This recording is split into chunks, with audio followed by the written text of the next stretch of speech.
Cher public, merci d'être là parce qu'il paraît que vous avez des examens dans votre école. Alors je remercie les étudiantes, je dirais, parce qu'il y a beaucoup de jeunes femmes, de leur présence. Nous allons entamer cette petite causerie à propos de l'architecture vernaculaire et son rapport au monde. Et l'état du monde, comme vous le savez, on nous le répète tous les jours, est alarmant.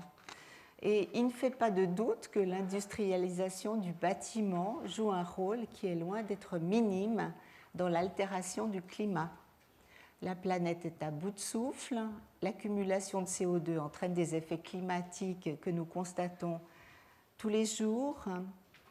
Et lors du forum organisé cette année par la France et le Programme des Nations Unies pour l'environnement, avec l'Alliance mondiale pour le bâtiment et la construction, on a décidé d'essayer de donner un élan pour la décarbonation des bâtiments. Le texte est publié dans un journal intitulé Climat et environnement. Et on vous dit notamment que l'utilisation de matériaux de construction tels que le ciment et l'acier crée une empreinte carbone massive et l'industrie dans son ensemble est responsable de près de 40% des émissions de gaz à effet de serre, principalement en termes de production et de transport. L'artificialisation des sols, la surdensification entraînée par le goût du profit, et non pas dans un souci de développement durable comme on nous le vend généralement, le remplacement de constructions anciennes trop vite condamnées au titre de passoires énergétiques par des bâtiments à haute performance énergétique résulte d'une perte non seulement du lien de l'homme à son environnement, mais aussi du lien de l'homme à la matière et aux ressources.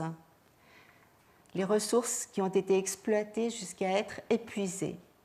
On sait qu'aujourd'hui, les artefacts, c'est-à-dire les objets produits par l'homme, ont dépassé toute la biomasse qui se trouve sur Terre. Il n'est pas exagéré de dire que nous avons artificialisé la Terre. Je vais articuler cette causerie en 4 parties. L'architecture originelle, tout d'abord. L'architecture sans architecte, qui peut être un peu l'équivalent de l'architecture dite vernaculaire. En 3e partie, je me concentrerai sur un architecte que j'ai beaucoup étudié, qui est Hassan Fathi, dont vous avez à l'image une des remarquables inventions architecturales réalisées sur l'île de Majorque. Nous y reviendrons. Et enfin, je terminerai sur quelques développements récents à partir des techniques traditionnelles, si elles ne sont pas vernaculaires. Il y a une légère différence, vous le verrez. L'architecture originelle, bon, vous en avez tous entendu parler dans les écoles d'architecture, c'est la fameuse hutte primitive ou la cabane primitive. De tout temps, l'être humain aurait cherché à s'abriter des dangers naturels et des intempéries, et c'est même la théorie occidentale de l'architecture à travers ce fameux ouvrage qui nous est parvenu de l'Antiquité, qui est l'ouvrage de Vitruve du 1er siècle avant Jésus-Christ, le De Architectura, qui nous le dit. Mais cet ouvrage, vous le savez, nous est parvenu sans illustration. C'est plus tard que les traducteurs de Vitruve, comme Claude Perrault par exemple, nous ont proposé des planches pour illustrer le texte et des reconstitutions. Vitruve décrit l'origine de l'architecture sous la forme d'une cabane en bois ou de cavernes creusées ou de constructions à base d'argile et de brindilles. Il nous dit « Ainsi le feu donna occasion aux hommes de s'assembler en société et d'habiter en un même lieu. Ils commencèrent donc les uns à se faire des huttes avec des feuilles, les autres à se creuser des loges dans les montagnes, d'autres, imitant les hirondelles, pratiquaient avec de petites branches et de la terre grasse des lieux dans lesquels ils pouvaient se mettre à l'abri. » Livre 2, chapitre 1. Cette idée sera véhiculée à travers la théorie architecturale au cours des siècles Et on connaît aussi cette planche emblématique qui est tirée de l'essai sur l'architecture de l'abbé Laugier de 1755, avec cette légendaire gravure de Charles Eisen qui vous illustre une typologie de hutte primitive. Alors là, c'est même plus intéressant parce que dans l'interprétation de Laugier, on voit que de cette hutte-là serait née ensuite toute l'architecture dite savante. L'architecture savante étant un peu le contraire de l'architecture vernaculaire, c'est l'architecture académique, c'est celle qu'on apprend dans les écoles. La citation de Laugier concernant cette image est la suivante. « Quelques branches abattues dans la forêt sont les matériaux propres à son dessin, celui de l'être humain. Il en choisit 4 des plus fortes qu'il élève perpendiculairement et qu'il dispose en carré.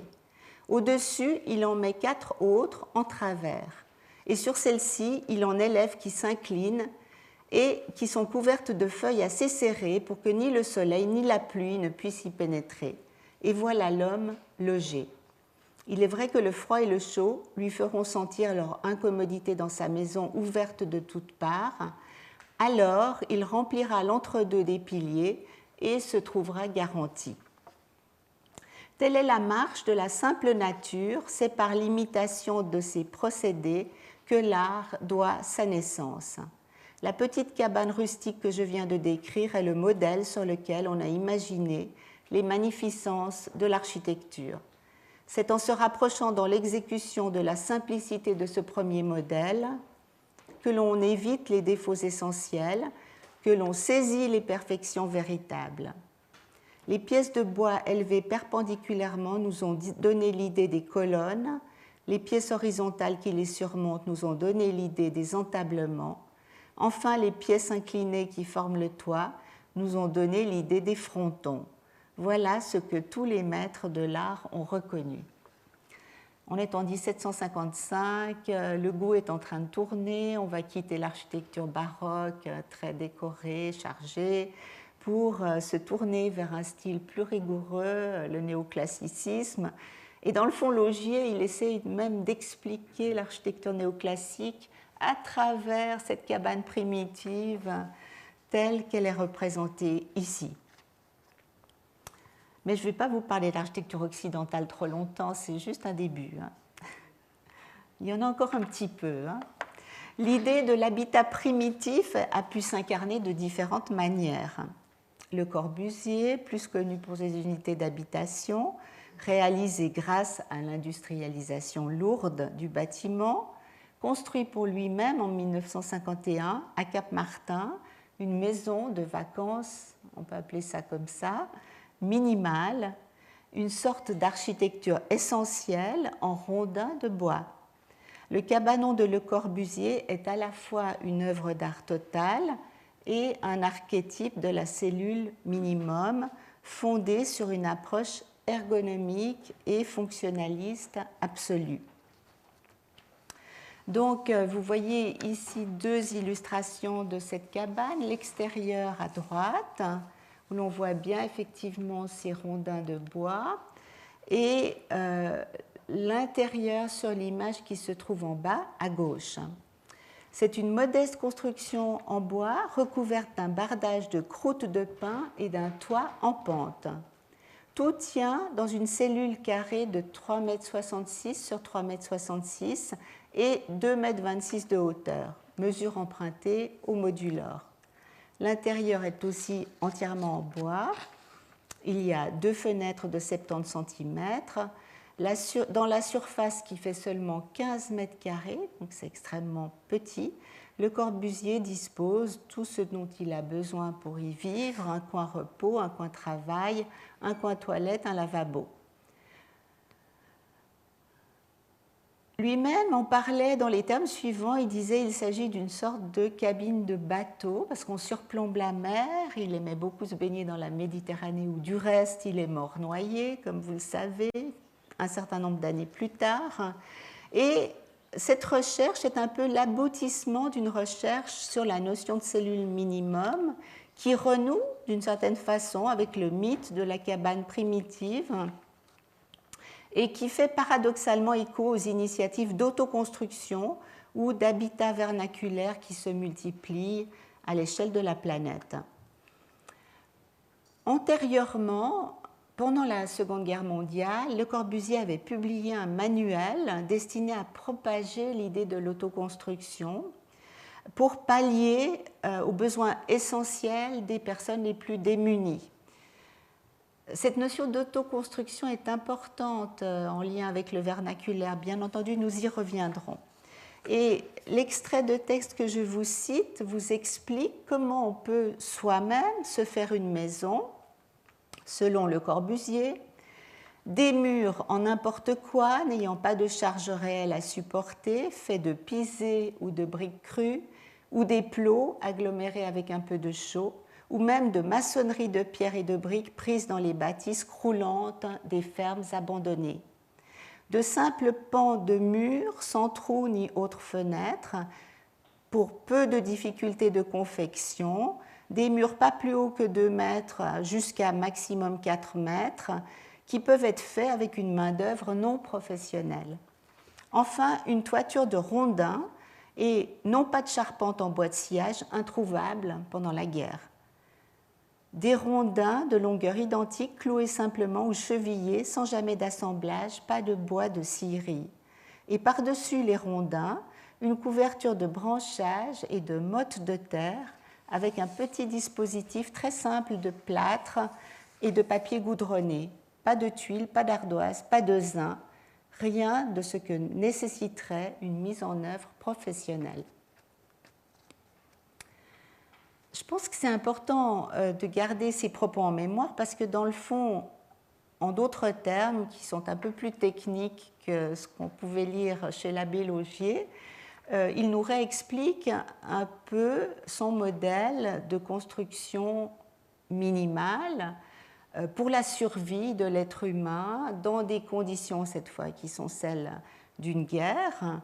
Et en fin de compte, vous verrez que l'idée est beaucoup plus actuelle qu'on peut peut-être vous le dire dans les écoles d'architecture, mais récemment, j'ai assisté à une défense de travail d'étudiants de l'École polytechnique fédérale et ils s'étaient projetés dans une ville de Genève à plus 4 degrés. Et plus 4 degrés, ce qui risque quand même d'arriver, c'est évidemment à peu près la fin de tout pour ce qui est de s'approvisionner en matériaux industrialisés venant de loin, comme c'est le cas actuellement. Les étudiants avaient donc imaginé de stocker tous les matériaux de construction à disposition d'une des petites villes aux environs de Genève, au centre de la ville, afin que les habitants puissent aller s'approvisionner dans la récupération de ces matériaux pour réparer leur maison, puisque désormais, selon ce scénario, on n'imaginait plus pouvoir faire venir quoi que ce soit de l'extérieur. Sous d'autres latitudes, l'habitat primitif a pu prendre la forme d'un cottage de terre crue. C'est ce qu'on peut voir en Inde, encore aujourd'hui quand on se promène dans les campagnes, ou bien, comme vous le voyez sur l'image de droite, au Burkina Faso, avec ces très jolies huttes de terre crue faites à la main par les femmes, très souvent, et revêtues de peinture. Elles sont décorées, couvertes d'un chapeau de branchage, parce que ce n'est pas le bois qui est le matériau le plus accessible, mais au contraire la terre qui se trouve là, immédiatement modelable et apte à construire les cases et les maisons. Et sur l'image de gauche, les deux images de gauche, vous voyez une réinterprétation de cette hutte primitive ou d'une autre hutte primitive faite à l'occasion de la Biennale de Venise de 2016, Biennale d'architecture, par l'architecte allemande Anna Heringer, qui est une lauréate du prix Aga Khan d'architecture, pour avoir construit au Bangladesh, en terre crue et en bois, une école qui remonte à 2007 déjà. Et à la Biennale, elle a proposé cette Alors, faut-il appeler ça un habitat? C'était plutôt une sorte d'installation dans laquelle on pouvait pénétrer, où se trouvait une banquette, le tout ayant été construit artisanalement selon des procédés ancestraux par une équipe de quelques personnes. Et en terre crue non stabilisée, c'est-à-dire sans ajout d'aucune trace de ciment.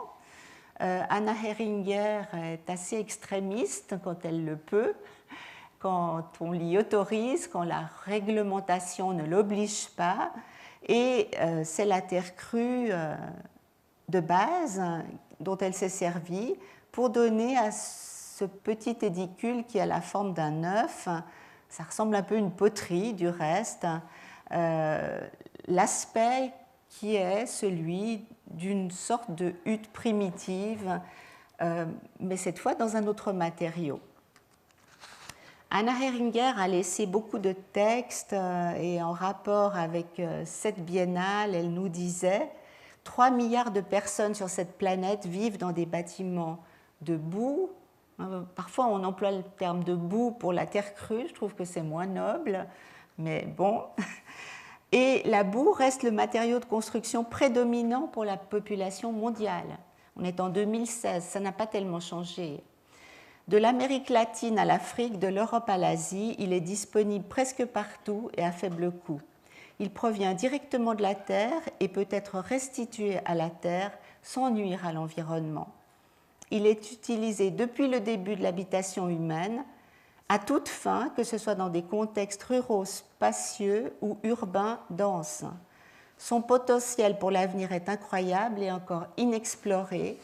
Actuellement, de plus en plus de structures en terre sont remplacées par des matériaux qui nécessitent des ressources non renouvelables, qui consomment de l'énergie et créent des niveaux élevés de pollution par le dioxyde de carbone. En termes simples, la planète ne possède pas suffisamment de ressources pour construire 7 milliards de logements en béton et en acier. Nous devons explorer la boue comme matériau pour nos futures villes et maisons. Nous avons besoin de davantage de recherche, de développement technique détaillé et de nouvelles solutions architecturales pour répondre aux besoins et aux aspirations des sociétés actuelles et futures. Nous devons discuter de ce matériau, le publier largement dans les magazines, le présenter dans des expositions, l'intégrer dans les programmes d'études des universités. Vous voyez le ton très militant. D'ailleurs, elle a réussi, parce que depuis 2016, le nombre d'écoles maintenant qui ne trouvent pas ridicule de s'intéresser à la boue a bien augmenté. Et quand je dis elle, je devrais dire ils ont réussi, parce qu'elle n'est évidemment pas toute seule. Tout à l'heure, nous parlerons d'autres protagonistes de l'architecture de terre. Et c'est vrai que c'est un combat qui a été mené de longue date et qui commence à véritablement porter ses fruits. Alors, cette biennale de Venise était une biennale extrêmement intéressante. J'ai eu le privilège d'y diriger le Salon suisse, qui était un lieu où l'on a pu avoir des réunions d'architectes du monde entier qui sont venus présenter leur architecture alternative, justement. Et au cours de 5 soirées de discussion, on a pu explorer des domaines qu'il était encore relativement peu. Et ici, vous voyez que cette biennale qui était donc dirigée par Alejandro Aravena, qui est un prix Pritzker d'architecture chilien, et d'ailleurs en bas, vous voyez justement l'affiche assez percutante de cette biennale où une archéologue étudie les lignes Nazca dans le désert d'Amérique latine du haut d'une échelle. Cette biennale a donné l'occasion justement de faire construire en terre crue ce que vous voyez sur l'image en haut à gauche, qui est une sorte de scène de spectacle construite par un jeune bureau dont je vous reparlerai à la fin, qui est un bureau installé à Genève, en Suisse romande, qui s'appelle TerraBlock et qui, lui, a misé sur l'idée de construire au départ des blocs de terre crue qui sont pressés à la machine dans des presses manuelles, mais une terre qui est légèrement stabilisée avec 2 à 4% de ciment pour pouvoir ensuite véritablement être utilisée avec les normes qui sont en vigueur dans notre pays actuellement. Et sur l'image de gauche, vous voyez une maquette d'une architecture de Simon Vélez. Simon Vélez était un des protagonistes extrêmement intéressants de cette biennale, un Colombien qui a construit essentiellement avec le bambou, voilà encore une autre technique possible, bambou qu'il qualifie lui-même d'acier végétal. Donc il remplace, c'est vrai que le bambou, sous certaines latitudes, en Asie et en Amérique latine, en certains endroits, permet véritablement de faire des armatures extrêmement solides. Et de ce fait, Simon Vélez a inventé une catégorie d'architecture qu'il appelle l'architecture végétarienne. Ce qui est intéressant parce que, dans le fond, c'est une transposition de nos modes de consommer et de nous nourrir. On pourrait dire que l'architecture acier-ciment, c'est l'architecture carnivore et qu'en contrepartie, l'architecture qui utilise la terre, le bambou, le bois, d'autres matériaux biosourcés serait une architecture végétarienne. Alors, ce concept de frugalité, de parcimonie de moyens, évidemment est quelque chose qui nous ramène à l'architecture originelle, à la Ur-Architektur, comme diraient les Allemands, et qui fait beaucoup phosphorer les jeunes bureaux et les jeunes esprits en quête d'économie de moyens. L'architecture originelle devrait être en symbiose avec la nature ou issue d'elle-même, et cette quête du retour à l'essentiel est bien en route dans le monde des arts depuis l'avènement du XXIe siècle. Ceci nous conduit à des programmes très particuliers. Il faut faire attention à une chose, et là je vous montre un peu de façon provocante. Une pive de mélèze habitable, construite dans le cadre d'un programme touristique. Ce n'est pas encore réalisé, c'est en cours de réalisation, dans une forêt de mélèze du canton du Valais en Suisse. Il devrait y avoir 8 pives comparables et tout un discours là autour, dont on voit, et c'est là où il faut se méfier, que c'est de la récupération, ce qu'on devrait appeler du greenwashing, réalisé dans un intérêt d'en faire quelque chose de lucratif, tout en justifiant ceci par l'intégration dans la nature. Le projet Nestwood, comme il s'appelle, de l'atelier Comina, défend ce projet en disant qu'il s'agit d'une offre hôtelière immersive en forêt. Et il explique que, convaincu que l'avenir du tourisme réside dans un équilibre entre l'homme et son environnement naturel, Nestwood incarne un retour à l'essentiel. Niché au cœur d'une luxuriante forêt de mélèze centenaire à 20 minutes de Sion, qui est la capitale du Valais, notre concept redéfinit l'hospitalité grâce à un hébergement touristique novateur qui célèbre l'essence même de la nature. Offrant une immersion hôtelière authentique et extraordinaire, Nestwood promet une expérience inoubliable. Ça, c'est tout le jargon de vente des agents touristiques, où chaque invité devient le héros de sa propre histoire. Alors, évidemment, des projets comme ça, il y en a beaucoup.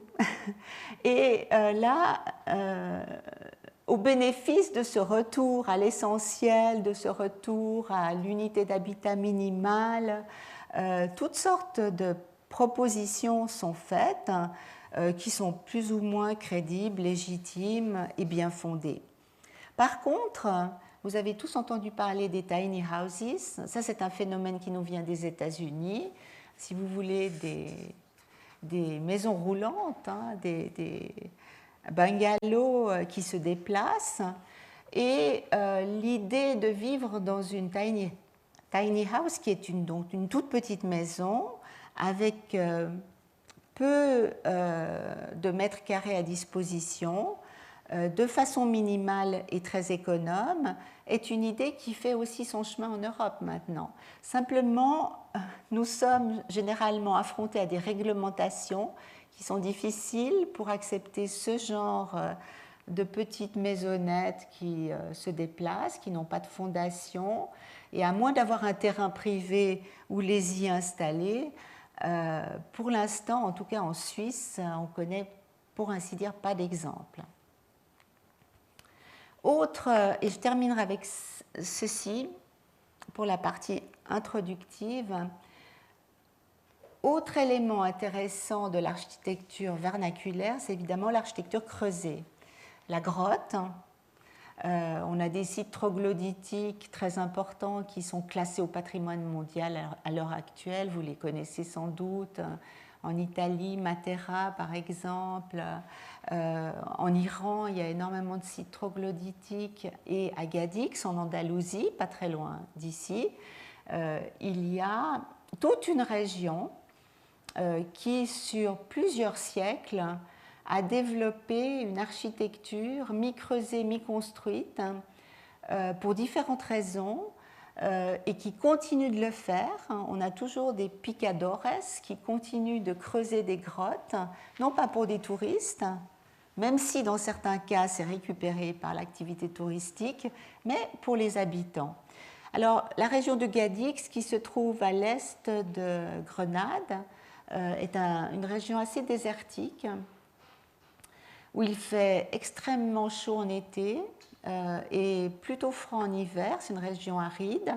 Les écarts de température sont extrêmes et les grottes qu'on creuse aujourd'hui ont cet avantage de conserver à l'intérieur des maisons qui se trouvent donc excavées sous terre. En général, il y a à peu près 3 mètres de sol au-dessus d'un toit d'une maison, une température autour de 20 degrés, à plus ou moins 2 degrés, sans moyen de chauffage mécanique ni sans moyen de refroidissement. Le quartier qui est à Cadix s'appelle le Barrio de las Cuevas, donc c'est le quartier des grottes, où les maisons sont enfouies et présentent généralement une seule façade qui est peinte à la chaux. Et c'est un peu un enchevêtrement de creux et de bosses, un tissu urbain hybride de petite échelle, duquel dépassent, vous le voyez à gauche, les souches de cheminées blanches. Et ces souches de cheminées signalent l'habitation, permettent évidemment en dessous d'avoir un foyer, un feu en hiver, mais servent également de ventilation, parce que avec les ouvertures en façade et les cheminées, on peut ainsi ventiler la maison, ce qui crée une ventilation naturelle, rafraîchissante dans la saison chaude. Alors, il y a eu différents architectes, il y en a encore, qui exploitent le terme d'architecture enterrée ou semi-enterrée. Je vous montre à gauche des réalisations qui datent d'il y a 50 ans maintenant, qui se trouvent à Dietikon, dans le canton de Zurich en Suisse, et qui sont en parfait état de conservation. Les habitants sont ravis, c'est un quartier résidentiel, très prisé, de maisons qui sont creusées sous terre, mais alors selon une technologie qui à l'époque était très moderne, qui était celle du béton projeté sur armature métallique. Là, ce n'est pas l'entier d'une technique vernaculaire qu'on reprend, mais juste l'idée, pour des raisons thermiques essentiellement, justement, ce que Peter Vetsch avait tout à fait compris au moment où il s'est lancé dans cette aventure, de construire non seulement la pente, parce que nous sommes sur des terrains en pente, mais aussi justement des maisons dont l'environnement intérieur est extrêmement agréable. Donc quand je pense à l'inspiration du vernaculaire, je peux penser aussi à l'inspiration des grottes pour ce genre d'architecture. Laquelle architecture a aussi un autre mérite, c'est d'être peu apparente, hein, puisque en partie excavée, et donc d'avoir un impact qu'on peut considérer dans certains cas moindre sur le territoire. Alors l'architecture sans architecte, je vais venir surtout au fait d'une grande exposition dont vous avez peut-être entendu parler, qui s'est tenue au MoMA à New York en 1964 et qui a été organisée par Rudowski, Bernard Rudowski. Là, je vous montre une des planches de l'architecture qu'il a fait figurer dans cette exposition, enfin une photo qui montre les villages des Dogons, lesquels villages ont été considérés et sont toujours considérés comme des implantations humaines d'une grande habileté et d'une grande harmonie également, en symbiose totale avec la nature, architecture de terre essentiellement, où vous avez les habitations d'une part avec leurs toits plats qui sont de plan plutôt carré ou rectangulaire, et les greniers qui sont circulaires avec les toitures coniques que vous voyez au sein même du village. Vous voyez même qu'il y a une mosquée sur le haut de l'image à droite. Alors, cette architecture sans architecte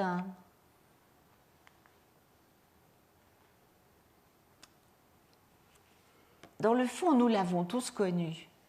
C'est l'architecture de nos villages anciens. En Europe, on trouve de l'architecture sans architecte. C'est tout ce qui n'est pas issu du monde académique. C'était une architecture faite par les gens, pour les gens, par eux-mêmes. Entre eux, ils s'apprenaient le métier de bâtir. L'architecture des maîtres maçons. Ils savaient comment utiliser les matériaux. Et la quasi-totalité de l'ordinaire des villages et des villes pré-industrielles fut construite de la sorte. Ce n'est qu'au moment où les académies sont apparues, en France au XVIIe siècle, sous Louis XIV, on a commencé à faire un vrai enseignement d'architecture pour construire, alors je dirais en priorité, les monuments. C'était d'abord ça qui s'enseignait dans les écoles d'architecture. Rudowski, qui est un architecte lui-même, austro-américain, né en 1905, mort en 1988, formé à Vienne, a préparé une thèse de doctorat sur l'architecture de l'île de Santorin, qu'il a intitulée « Un type primitif de béton », mais en fait il s'agit de terre, de construction de béton dans les Cyclades du Sud, et il a défendu cette thèse à Vienne en 1931. C'est donc quelqu'un qui a été intéressé depuis le début de ses études à l'architecture vernaculaire. Alors vous voyez sur le haut de l'image une vue de Santorin avec ces maisons très particulières qui sont des cellules d'habitation. On retombe sur l'idée de la cellule primitive. Chaque voûte couvre un espace unique et c'est l'assemblage de ces espaces qui constitue en fin de compte le tissu urbain. Et on communique d'un espace à l'autre si on a besoin de plusieurs espaces pour habiter. Cette ville l'a véritablement fasciné et quand il propose au MoMA en 64-65 l'architecture sans architecte, il fait redécouvrir au monde entier des choses qui étaient complètement oubliées, qui font l'effet d'une bombe dans les milieux érudits de l'histoire de l'architecture. Il y a quelques 200 photographies du monde entier, de villages du monde entier, qui sont le contrepoint de l'architecture savante et moderne enseignée dans les écoles d'architecture. Et le public érudit prend connaissance des savoir-faire des bâtisseurs de terrain du monde entier. Rudowski nous dit « L'architecture vernaculaire ne passe pas par les cycles de mode, elle est presque immuable, voire inaméliorable, puisqu'elle remplit parfaitement son objectif. En règle générale, l'origine des formes et des méthodes de construction indigènes se perd dans la nuit des temps. » Cette exposition a circulé pendant 11 ans dans 80 musées du monde. Donc ça a fait le buzz international.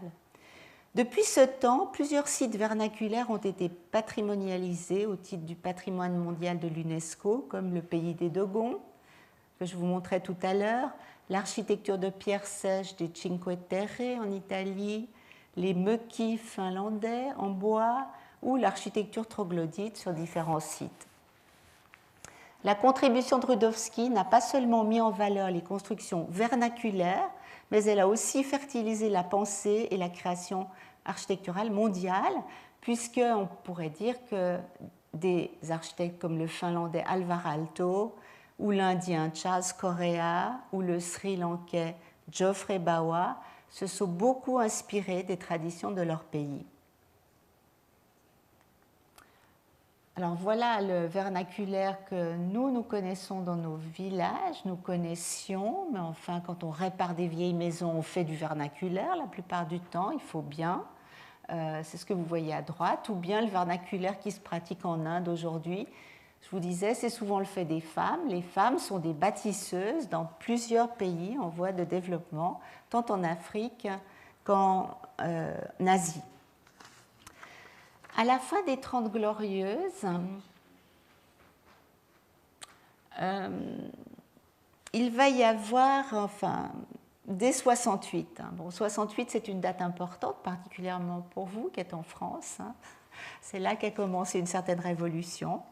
La critique de la croissance remonte aussi à 68, puisque 68, c'est l'année où se constitue le Club de Rome, lequel Club de Rome publiera un peu plus tard l'ouvrage que vous avez au milieu de l'écran, qui s'appelle en français « Halte à la croissance ». Donc la fin des 30 Glorieuses, elle marque la fin de la confiance dans la croissance d'après-guerre.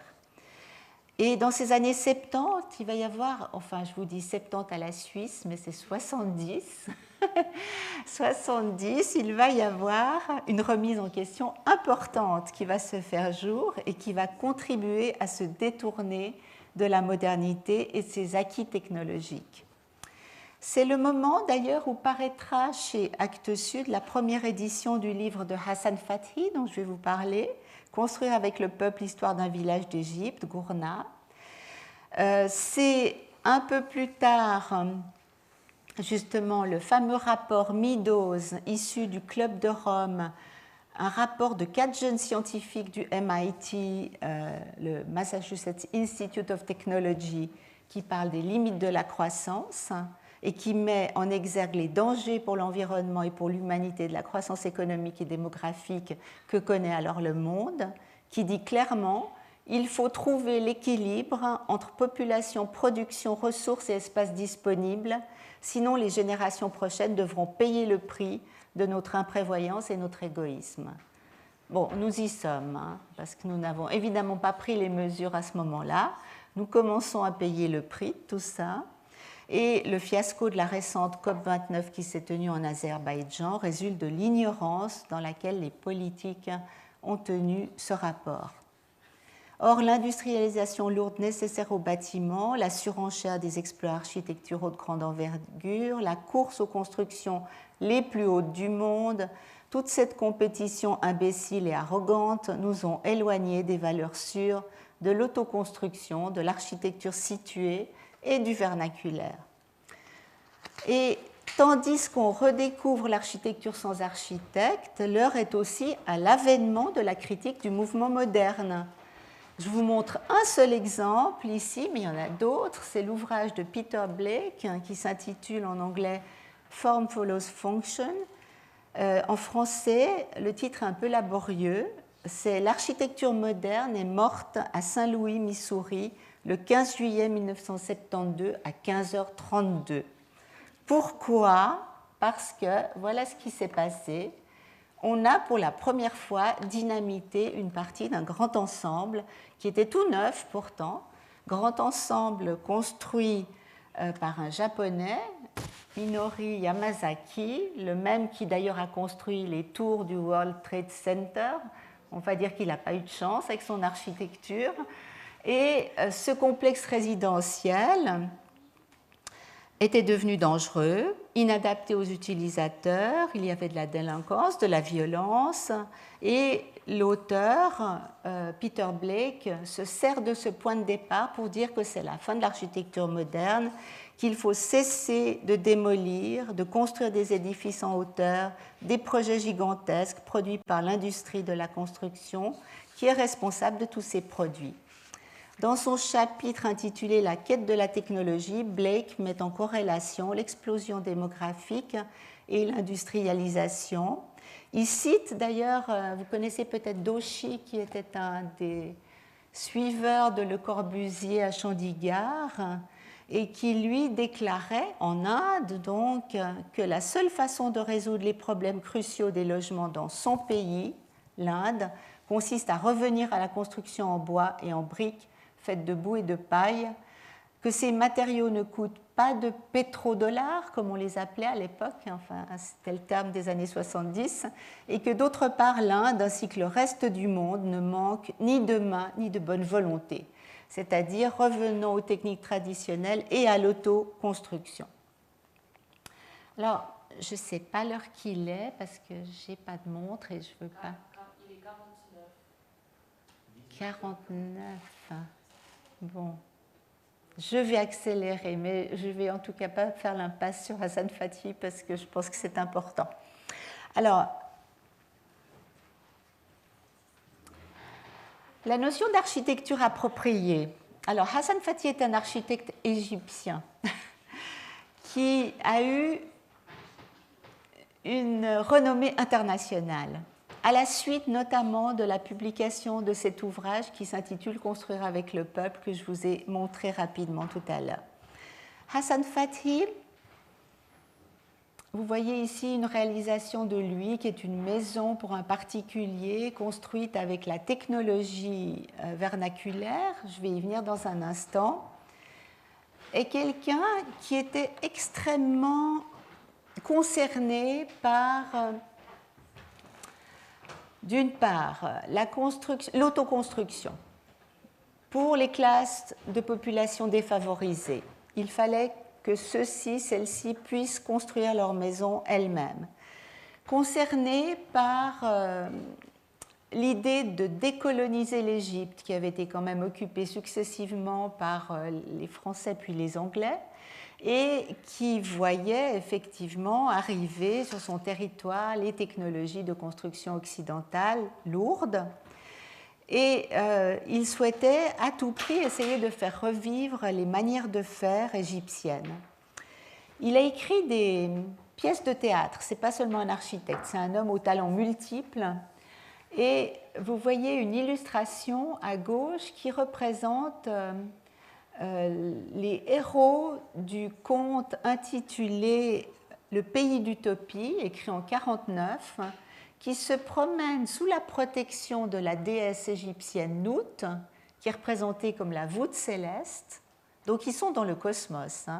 Sauf qu'en toile de fond, vous voyez des gratte-ciel, parce que là, cette planche décrit le pays rouge, qui étaient en fait les pays soviétiques, qui avaient imité les pays blancs, qui étaient les pays occidentaux, où l'on ne construisait plus que des tours et des gratte-ciel, et où on avait tout le confort moderne, comme l'explique longuement Hassan Fathy. Mais le bonheur se trouvait dans un autre pays, c'est la fin de l'histoire du pays d'Utopie, qui est le pays vert, où vivait un couple heureux, ayant tout ce qu'ils désiraient, s'aimant l'un l'autre, habitant une jolie hutte qu'ils avaient construite il y a bien longtemps.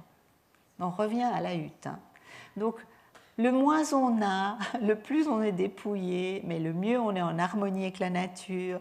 Et là se trouve le bonheur.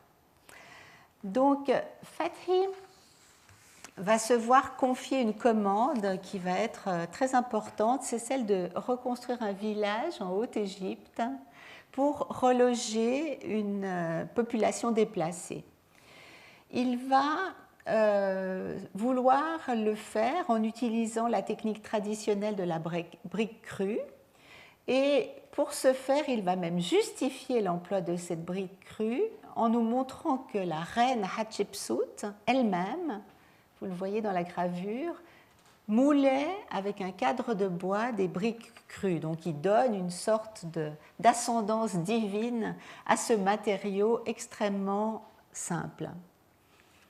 Il cherche ces modèles d'architecture dans ce qu'on appelle à l'époque la Nubie, c'est-à-dire une région disparue aujourd'hui, engloutie par le lac Nasser. Il y avait là des villages de Haute-Égypte traditionnels, construits manuellement en briques de terre crue, revêtues d'enduit à la chaux. Et tout le monde nous a rapporté que ces villages étaient véritablement une sorte de paradis sur terre. En lien avec la mère nature, où les architectes, entre guillemets, les maîtres maçons savaient coopérer avec la nature sans la brutaliser ou aller à son encontre. Et il reprend de cette population nubienne la façon de construire les voûtes en terre crue, comme vous le voyez représenté ici, parce que le bois est très rare en Égypte. Donc construire avec un toit en bois, c'était exclu pour des raisons économiques. Par contre, construire toute une maison avec la terre crue et faire en sorte que la voûte, qu'on appellera ensuite la voûte nubienne, et qui est une technique qu'on utilise encore beaucoup dans l'Afrique subsaharienne, cette voûte permettra effectivement de couvrir toutes les maisons d'un village, notamment du village de Gourna.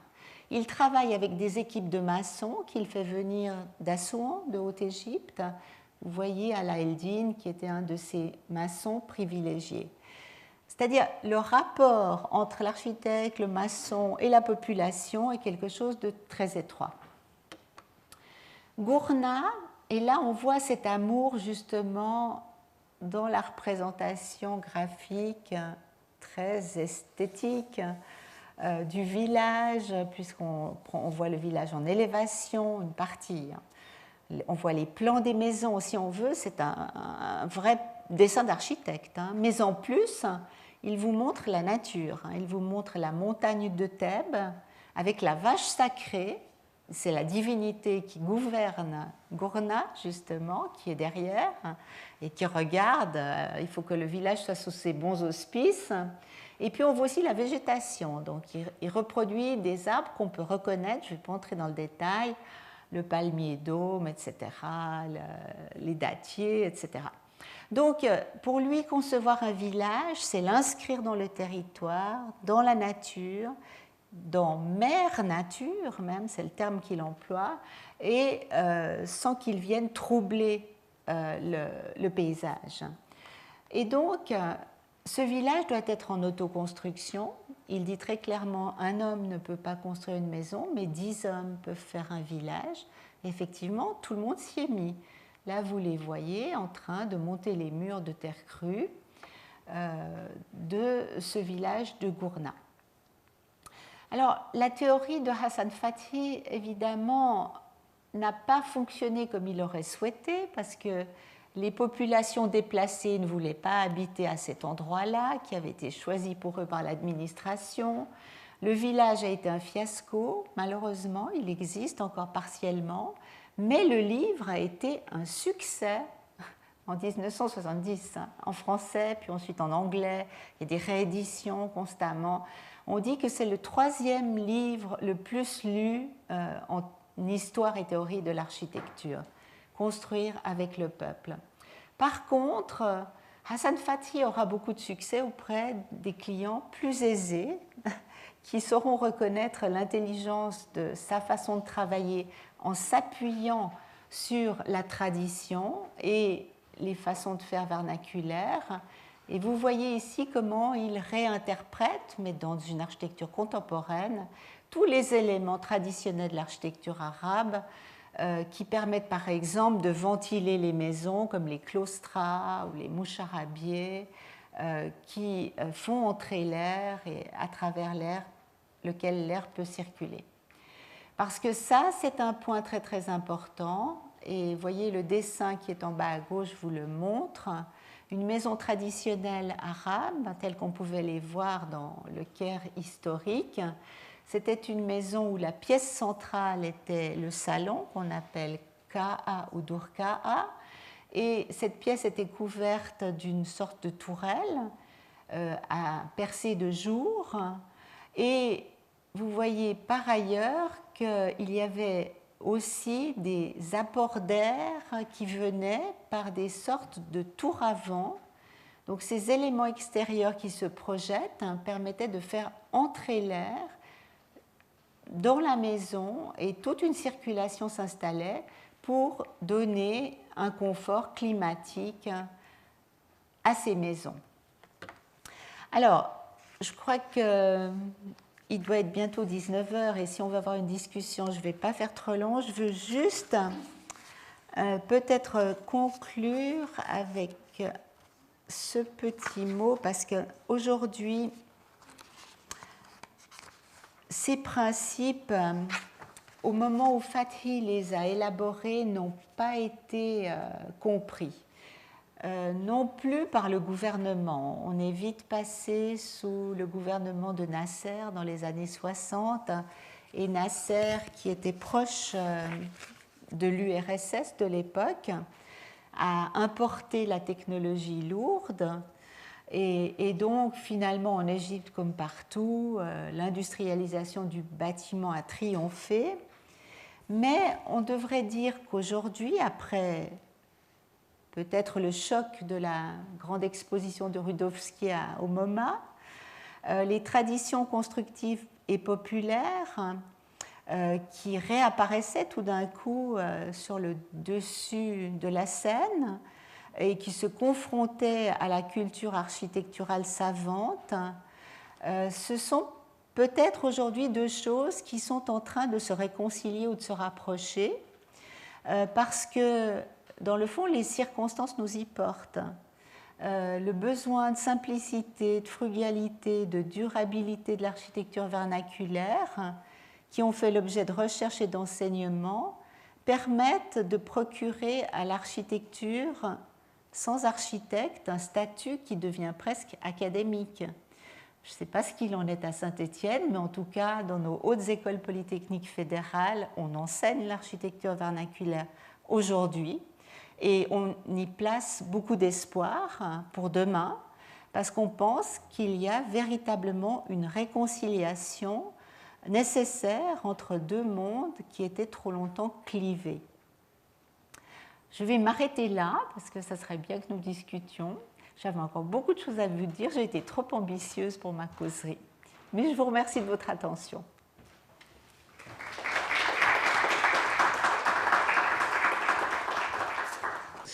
Alors, merci Leïla pour cette conférence. Tout de suite, on va pas tarder. On va passer aux questions. Est-ce que vous avez des questions par rapport à tout ce qui a été dit ? Alors, merci pour cette conférence, qui était très intéressante, j'ai trouvé. J'avais juste une petite question avant une remarque.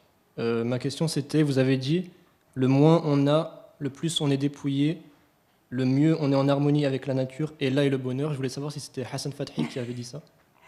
J'ai paraphrasé Hassan Fathi. C'est la leçon qu'on peut tirer du conte Le pays d'Utopie. Parce qu'effectivement, ce couple que vous avez vu marchant sur un fond de gratte-ciel traverse toutes sortes de pays, y compris les pays jaunes, dont je n'ai pas eu le temps de parler, qui sont les pays du monde arabe, en déplorant que là, on détruit énormément l'architecture. Donc on est en 49, pour la remplacer par de l'architecture moderne occidentale. Et le terme du voyage se trouve effectivement chez un couple de paysans âgés qui sont assez démunis, mais très heureux de vivre dans leur hutte et dans la nature. Donc j'ai un peu paraphrasé en disant ce que vous venez de redire. Merci. Et ma remarque, c'était, moi je suis étudiant en master ici, et je trouve que non, on ne parle pas beaucoup d'architecture vernaculaire dans l'école. On a un cours que j'ai suivi d'ailleurs, mais c'était assez...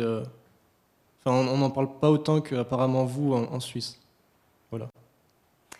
Bah écoutez, c'est dommage parce que vous êtes très bien placé en France. C'est ce que je n'ai pas pu vous montrer. Vous avez un architecte... Alors, vous avez d'abord l'école de Grenoble et Cratère. Vous connaissez Cratère, on vous en a parlé quand même. Oui.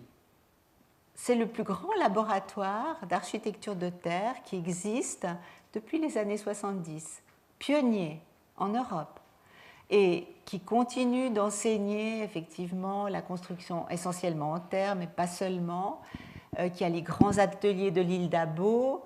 Alors j'entends, si vous faites de l'architecture à Saint-Étienne, faites un détour par les ateliers de l'île d'Abo, c'est tout près, hein, moins de 100 km. Donc c'est importantissime, ils ont formé des architectes qui travaillent dans le monde entier. C'est incroyable, hein. Cratère a formé toutes les personnes qui comptent en ce moment, à part Anna Heringer et quelques autres, mais beaucoup de personnes qui comptent en ce moment et qui travaillent dans les matériaux biosourcés. Donc, que vous ne connaissiez pas ça à Saint-Étienne, ce serait grave, hein. À part ça, il y a l'architecte Perraudin qui vient de recevoir un grand prix. Vous avez entendu parler de ça, c'est arrivé la semaine dernière. Grand prix national d'architecture 2024. Atelier Perraudin, architecte de 75 ans qui depuis 30 ans construit en pierre. C'est ça que je voulais encore vous montrer. En pierre massive. Des choses absolument admirables qui ont une inertie thermique formidable. Et il vient d'être récompensé enfin. Je vous assure, je l'ai rencontré en 2013 quand on lançait le livre Hassan Fathi et il n'y croyait pas qu'un jour ça allait marcher, qu'un jour il allait être reconnu. Il est reconnu. C'est ça qui se passe en ce moment. Alors il faut vraiment que vous ouvriez les yeux. Si vous ne le savez pas, lisez les revues, regardez ce qui se fait à l'international et dans votre pays.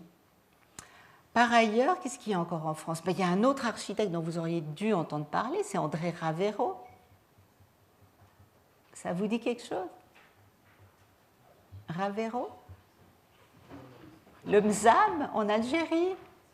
C'est aussi une figure essentielle. C'est un Français qui est allé travailler en Algérie, qui a découvert le Mzab et qui en a tiré une leçon d'architecture. Donc, alors je suis désolée, je comprends que vous ne compreniez, il y avait des airs un peu exaspérés, mais évidemment, si vous n'avez aucune culture dans ce domaine, cette conférence a dû être un peu rébarbative. Mais il faut vous y mettre parce que vous êtes jeunes, vous êtes les architectes de demain, vous êtes celles et ceux avec lesquels on compte pour réparer les erreurs qui ont été faites, parce qu'il y a eu des erreurs faites. Donc, renseignez-vous, c'est le moment jamais. Bonsoir, merci beaucoup pour votre conférence. Je voulais savoir si la mère de tous les défis, ça n'est pas l'accroissement de la population, en fait, parce que l'architecture vernaculaire, on le voit, est magnifique partout où elle se trouve, elle est intéressante, elle puise aussi dans certaines ressources. Après tout, la terre, ça n'est pas inépuisable totalement non plus, surtout si la population augmente, qu'on doit faire une agriculture plus raisonnée, donc sur des surfaces qu'on ne pourra pas réduire. Bref, comment on va relever ce défi-là?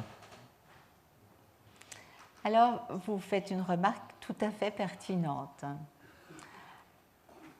Plus que l'accroissement de la population, je crois que c'est la spéculation sur le foncier qui est en train de nous perdre. C'est beaucoup plus grave, hein, et pernicieux.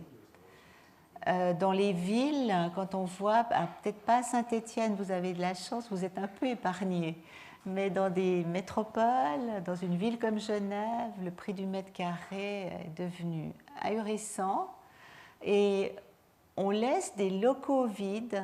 C'est très vrai chez nous, hein, je ne sais pas en France, mais énormément de locaux administratifs vides, bureaux vides, appartements vides, parce qu'on ne veut pas faire baisser le prix du rendement. Les bureaux se louent beaucoup plus cher que les appartements. Les appartements, les gens thésaurisent. Donc, il y aurait des mesures légales à prendre maintenant pour effectivement bloquer le prix du foncier et revenir à quelque chose de plus raisonnable. Quand vous dites la terre, on la prend pour construire. Mais ce que dit Martin Rausch, qui est un céramiste autrichien qui a construit sa maison en terre, sans stabilisation, donc sans ciment, il dit, mais un jour, ma maison retournera à la terre. Il envisage la fin de l'architecture. L'architecture n'est plus immortelle. Elle n'est plus faite pour durer tout le temps. La fameuse firmitas de Vitruve, on l'oublie. Un jour, une maison en terre, elle retourne en terre. Si on ne l'entretient pas, il n'y a rien de plus simple. Hein. Donc non, alors la terre, c'est zéro gaspillage, vraiment. Voyez les problèmes qu'on a quand on fait des fouilles de fondation pour construire un bâtiment en béton. On doit emmener par camion, alors en Suisse, à Genève, ville frontière, on emmène des camions en France voisine pour décharger les terres parce qu'on n'a pas de place sur notre territoire. Alors qu'avec cette terre, on pourrait construire des maisons. On en est là maintenant.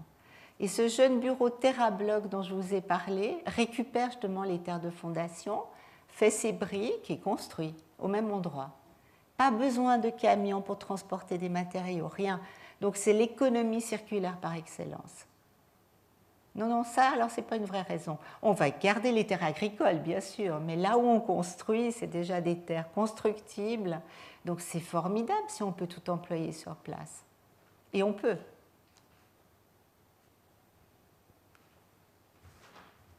Et on peut faire des étages, hein, parce que c'est ça. Vous n'avez vu que des petites maisons, mais on peut construire avec des étages, aussi en pierre, en terre, en bois, enfin ce qu'on veut. On fait des tours en Norvège, en bois maintenant, ossature bois.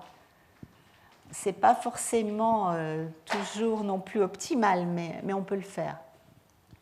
Bon, bonsoir. Moi, j'ai une Bonsoir. question qui va être un peu paradoxale.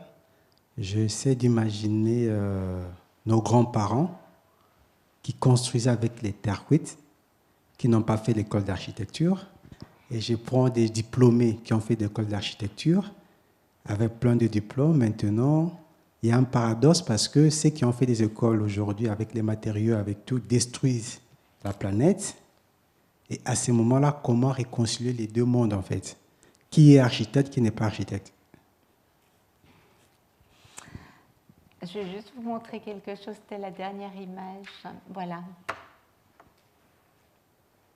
C'est une œuvre artistique réalisée par une artiste africaine d'ailleurs, qui s'appelle Déterré. Et c'est sur 4 étages du musée de Bregenz, qui est un cube en béton construit par Peter Zumthor, prix Pritzker d'architecture, architecte suisse originaire des Grisons. Ce n'est pas la première exposition qui se tient dans ce cube en béton et qui pose les questions fondamentales de l'avenir de la Terre. Mais celle-ci est extrêmement intéressante parce que ce sol en terre crue, en argile, eh bien, il est très vivant. Il y pousse même de la végétation, sans qu'on ait fait quoi que ce soit. Alors, la réponse, c'est qu'on est effectivement à un moment difficile maintenant. C'est-à-dire, tout ce en quoi on a tellement cru, eh bien, il faut bien se rendre compte que ça présente des défauts et qu'on ne pourra pas continuer de construire de cette façon-là, en tout cas. Alors, ce n'est pas qu'il faille détruire tout ce qui a été construit. Maintenant, ce qui est là est là. Et la première sagesse voudrait qu'on réemploie. Je pense que là, on vous parle au moins du réemploi, du recyclage des bâtiments existants, de leur réutilisation. Il ne s'agit plus de faire des nouveaux projets, il y a tellement de choses qui existent. Maintenant, il faut les réutiliser et les rentabiliser au maximum. Et puis, pour la suite, si on doit encore construire, c'est vrai qu'idéalement, il faudrait s'orienter vers des matériaux biosourcés. Ce qui ne veut pas dire que ceux qui ont appris à faire de l'architecture avec l'industrie du bâtiment ne pourront pas faire de l'architecture avec des matériaux biosourcés. C'est une question d'adaptation. Donc, on le voit, les architectes changent. Hein. Même ceux qui étaient les grands défenseurs du béton armé sont en train de passer à autre chose, en fin de carrière parfois. Alors, pour vous qui êtes jeunes, le changement se fera. Il se fera de toute façon, parce que le jour où on ne pourra plus, pour des raisons probablement économiques, ça deviendra trop cher de faire circuler. Le béton, vous savez ce que ça nous coûte, outre que ça dévaste tous les littoraux qui sont... On doit enlever le sable, hein, l'emmener par cargo, par bateau, le faire venir aux endroits où on en a besoin. Attends. Pour la planète, rien que d'enlever le sable là où il est, c'est une catastrophe, parce qu'avec la montée des océans et tout ça, bon, Enfin, je ne veux pas entrer dans le détail.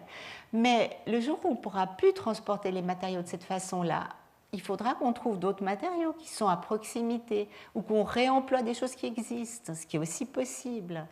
C'est plus facile à faire avec les matériaux naturels qu'avec le béton armé ou les matériaux artificiels, en effet. Mais je pense que les jeunes architectes, ils ont quelque chose à apprendre de ce qui se faisait autrefois. L'avenir est peut-être aussi un peu dans le passé. Il ne faut pas croire qu'on a tout résolu. Malheureusement, c'est ennuyeux de vous dire ça à vous qui êtes jeunes, parce que c'est les générations d'avant qui ont abusé de certaines choses. Et la rançon, elle arrive un peu aujourd'hui.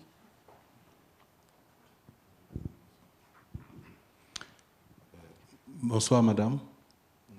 Et moi, j'ai juste une petite question que j'ai pu noter.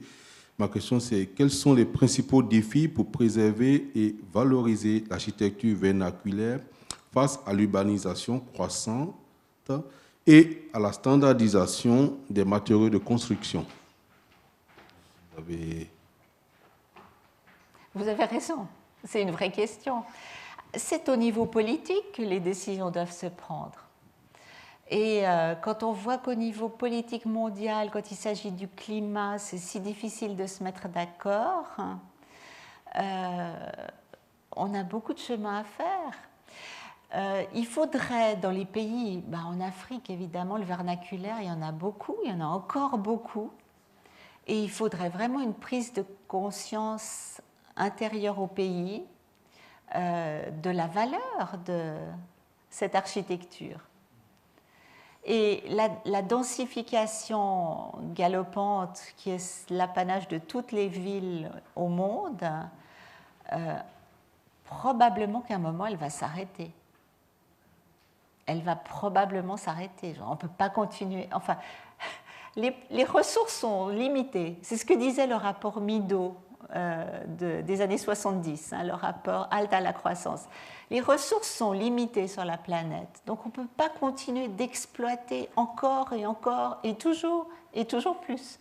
Donc la raison voudrait maintenant que les gouvernements aussi prennent conscience de cet état de fait, décident de conserver ce qu'ils ont, surtout si c'est du patrimoine qui leur est propre, et qui n'est pas justement le patrimoine importé d'ailleurs, je pense à l'Afrique notamment, et ensuite intègre aussi la notion de patrimoine, parce que vous voyez, je crois que c'est très important, si on n'a jamais aucun respect pour ce qui s'est fait avant, on va continuer de toujours essayer de faire plus.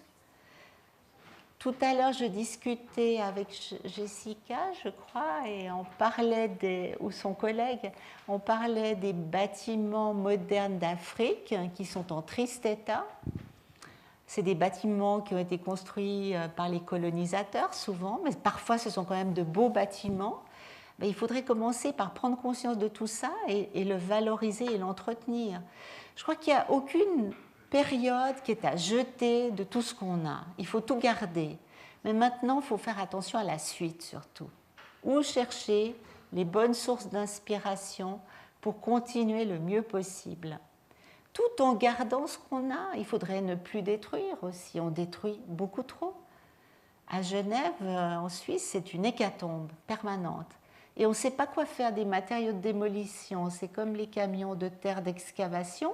On les emmène très loin, hors du pays parfois. Donc tout ça est très absurde.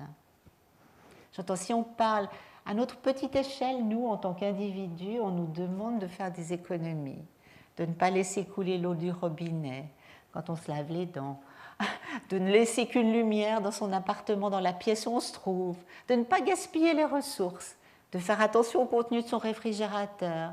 Et dans le bâtiment, on continue de gaspiller comme ça. Je crois que là, il y a quelque chose de totalement incohérent. D'autres questions?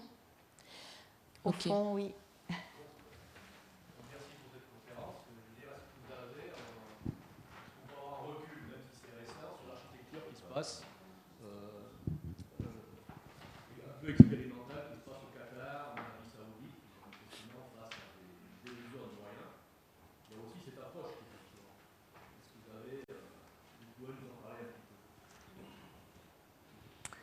Je connais Dubaï, je ne connais pas les autres Émirats, je sais un peu ce qui s'y fait, bien sûr, mais ils sont aussi en train de changer. L'Arabie saoudite est en train maintenant de revaloriser tout le secteur qu'ils considèrent comme le berceau de leur civilisation, qui est en terre crue, justement. Ils reviennent à la technologie de la terre crue, en même temps qu'ils font une ville linéaire de je ne sais pas combien de milliers de kilomètres dans le désert. Écoutez, Dubaï, la plus haute tour du monde à l'époque. Vous êtes allé à Dubaï? C'est pitoyable. Ça n'a aucun sens. Ils ont pu s'offrir ce genre de réalisation grâce au pétrodollar, évidemment, qui ont complètement bouleversé leur histoire. Et je ne sais pas quelle va être la suite. Mais ce sont des gens assez avisés, je dirais. Alors, je crois qu'ils voient le vent tourner, comme tout le monde. Donc, ils sont en train de se réorienter aussi, en partie. Mais maintenant, il y a tout ce parc immobilier d'objets spectaculaires. Et les musées, on n'en parle pas, de nos grands architectes européens, Jean Nouvel et autres, etc. Bon, au moins ça, ce sont des institutions culturelles. Mais je ne sais pas très bien quelle va être la suite. En Égypte, c'est pire. On a construit une nouvelle capitale à 100 km du Caire. C'est la nouvelle capitale politique, toute moderne, à l'image des Émirats, justement. J'y suis pas encore allée. Je ne sais pas si j'irai. C'est pas nécessaire. Hein. Le Caire existe toujours avec ses merveilles et ses désastres, ainsi que le reste de l'Égypte. Mais donc, vous voyez, c'est des phénomènes, dans le fond, de concurrence à la fin, qui ont entaché l'évolution de l'architecture. Je ne peux pas vous répondre davantage, malheureusement.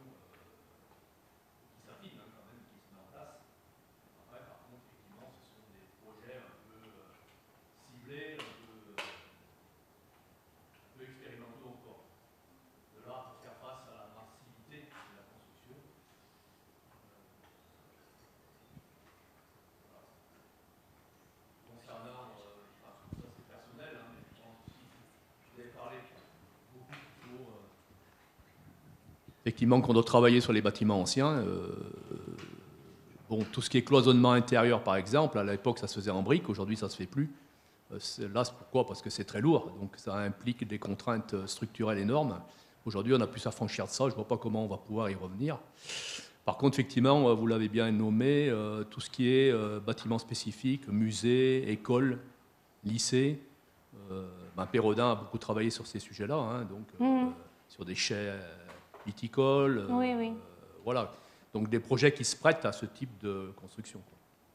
Après, effectivement, il faudra un certain temps. Hein.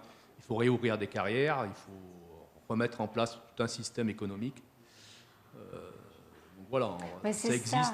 C'est ça, c'est le système économique. Vous voyez, en Suisse, nous avons Holcim, bon, qui est maintenant mondialisé, mais quand même, hein, et ça pèse extrêmement lourd dans la balance d'avoir un des grands fabricants de béton, évidemment.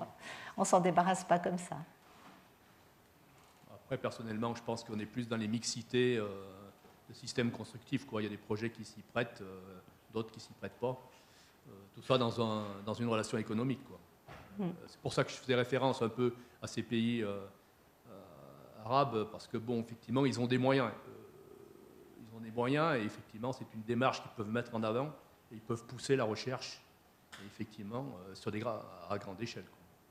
C'est ça qui, pour moi, est intéressant, quoi. Parce qu'effectivement, ils peuvent développer des systèmes dont on pourrait se servir. Mais en France, il faut savoir qu'on est à Saint-Étienne, il y a quand même effectivement un master, il y a quand même ce travail sur la terre. Ah ben voilà. Voilà, si, quand même. Très bien. Voilà.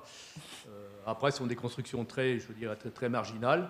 Et effectivement, il y a tout un système normatif qui se met en place pour effectivement, vous l'avez bien évoqué, on est contraint à une réglementation assez sévère, que ce soit structurel, sismique, incendie, accessibilité. Donc effectivement, aujourd'hui, ça se met en place, quoi. Je pense que ça avance, mais ça avance lentement. Ça devrait idéalement avancer un tout petit peu plus vite.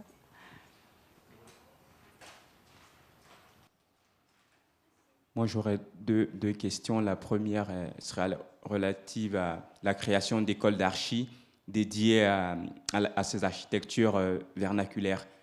Est-ce qu'aujourd'hui, on pourrait rêver de ces écoles à travers le monde? Et puis, si c'est le cas, comment est-ce qu'on structurait ces écoles-là? Ma deuxième question, elle est relative aux questions d'argent. L'argent, c'est le nerf de la guerre. L'argent, c'est l'axe du monde. Donc aujourd'hui, si ces architectures-là posent problème et qu'on continue de nous abreuver de béton et de ciment, est-ce que ce n'est pas le capitalisme et le libéralisme derrière qui soutiennent ces modèles architecturaux qui sont plus viables pour les siècles et les millénaires à venir? Si c'est le cas, comment, avec ce modèle capitalistique-là, on pourrait peut-être penser à permettre une cohabitation qui donnerait une forme d'architecture vernaculaire qui pourrait peut-être éventuellement loger toute l'humanité. Je pose cette question-là parce que, pour moi, cette question de l'architecture vernaculaire, c'est aussi la question de la mode vestimentaire. Aujourd'hui, un gamin, s'il ne met pas une paire de Nike à 200 € ou à 300 €, il croit qu'il n'est pas habillé, alors que l'humanité existe depuis des millénaires et des millénaires, les gens s'habillaient. Donc aujourd'hui, le bâti et le loger, on n'a pas attendu obligatoirement des écoles d'architecture pour bâtir des maisons ou pour le loger humain. Aujourd'hui, on peut peut-être faire la parenthèse de ces écoles d'architecture qui consomment des ressources quelquefois inutilement pour pouvoir penser réellement ces architectures vernaculaires. Je pose la question parce que l'Afrique aura ce problème-là. En 2050, on sera environ 2 milliards d'habitants continentaux, pas les Africains diasporiques. Il va falloir loger ces populations-là. Aujourd'hui, on sait que le bâti et le logis en Afrique sont contrôlés par des lobbies internationaux qui nous vendent le ciment, le béton et tout le matériel subséquent. Est-ce qu'à travers ces architectures vernaculaires, on ne pourrait pas résoudre ce double problème-là d'habiter et puis de pouvoir aussi pallier certaines questions capitalistiques et libérales? Merci. Oui, vous mettez le doigt sur quelque chose d'important. Je commence par la deuxième. Oui, je pense qu'effectivement, ce sont des mécanismes économiques qui jouent un rôle très très important dans la perpétuation d'un système, au détriment d'ailleurs des populations. Enfin, je ne sais pas comment à Saint-Étienne les gens réagissent. Vous êtes peut-être moins soumis à une pression immobilière que c'est le cas en Suisse, mais le gros mot en Suisse, c'est de dire le bétonnage. Bétonnage, c'est devenu une insulte. On n'en peut plus. On est entouré de béton partout et d'armatures métalliques et de béton et les gens n'en peuvent plus. Le commun des mortels n'en peut plus. On a d'ailleurs surnommé notre conseiller d'État à Genève qui s'appelle Antonio Hodgers. Il est surnommé Bétonio Hodgers. Donc, c'est vous dire où on en est. Donc, ce béton, les gens, en ce moment, ils en ont mais ras la casquette. Alors, effectivement, les mécanismes économiques, oui. L'industrie du bâtiment, oui, parce qu'il y a des lobbies qui sont très, très forts et qui militent pour que ça continue de cette façon. Alors, bien sûr, au niveau du béton, on fait de la recherche. On parle des bétons recyclés maintenant. On essaie des nouvelles formules de béton aussi. Je ne suis pas absolument informée sur la totalité des recherches, mais je sais qu'il y en a. Et ce qu'on entend dire fréquemment de la part des ingénieurs surtout, c'est que le mieux qu'on puisse faire actuellement en Suisse, c'est de construire avec du béton recyclé. Alors qu'on sait qu'on peut faire mieux parce qu'on commence à avoir les bâtiments en pierre, enfin du point de vue de la taxe carbone, de la consommation carbone. On a des bâtiments de pierre qui sortent, des bâtiments de bois qui sortent. On a une tradition de bois avec les chalets évidemment en Suisse, mais on sort une tour à Winterthur de plus de 100 mètres de haut en bois. Donc ça bouge, c'est en train de bouger. Mais bien sûr, ça bougerait plus vite s'il y avait moins d'intérêt économique. Pour ce qui est de construire des écoles alternatives, ça serait mieux quand même que tout ça se passe dans les écoles qui existent, non? Il faut que les écoles virent leur cutie, il faut qu'elles évoluent et qu'elles bougent et qu'elles s'adaptent. Parce que je crois que c'est très important. Enfin, moi, j'ai entendu qu'à Montpellier, une jeune femme qui entrait en architecture, premier cours, c'est l'histoire du béton armé. Elle a fermé son ordinateur, elle est sortie. Enfin voilà, c'est-à-dire il faut des réactions aussi si vous voulez que ça bouge. Ça vient aussi des étudiants. En 68, je vous dis pas, hein, les architectes étaient dans la rue, les jeunes architectes. Enfin moi, je suis entrée en architecture en 71, mais ça bougeait. Alors franchement, les étudiants réagissaient surtout. Donc c'est à vous de demander ce que vous voulez à la fin. Les profs y suivront. Mais je ne crois pas qu'il faille. Alors sinon, on revient au système de transmission des savoirs sans école. C'est comme ça que ça se faisait autrefois, on se transmettait des savoirs. Peut-être pour l'Afrique, ça pourrait être une solution. Dans les régions reculées, pour les villages, peut-être que ça continue du reste, on se transmet encore des savoirs. Il n'y a pas que les villes. D'ailleurs, l'avenir de l'humanité n'est peut-être pas dans les villes, contrairement à ce qu'on proclame encore et toujours. Il est peut-être ailleurs. Les gens en ont aussi assez. Depuis le Covid, les gens en ont assez des villes, hein, surtout les grandes villes. Donc, on va peut-être s'organiser, enfin, vous allez peut-être vous organiser pour vivre différemment. Merci, Leïla. Je vous en prie. Alors, merci à tous. Cette conférence prend fin maintenant. Avant de partir, je vais juste préciser, vous avez certainement remarqué sur l'affiche de cette conférence un logo. C'est le logo de la GIAS, donc c'est la structure qui a organisé cette conférence. Ça va faire 3 ans que nous organisons des conférences autour de l'histoire de l'Afrique en rapport avec le monde, l'histoire du monde. Et donc ça peut prendre ça peut être en rapport avec plusieurs disciplines. Donc là, ce soir, c'était l'histoire en rapport avec l'art. Il y a des conférences sur l'histoire contemporaine. On fait également des conférences en littérature. Mais bon, je ne vais pas m'étendre sur le sujet. Donc, nous sommes sur le territoire stéphanois. Ça va bientôt faire 10 ans. Cette année, ça va faire 10 ans que nous existons. Et ce serait vraiment un plaisir si vous voulez poursuivre ou participer aux conférences que nous organisons régulièrement. Donc là, c'est la 2e conférence d'histoire de la 3e saison. Donc, n'hésitez pas.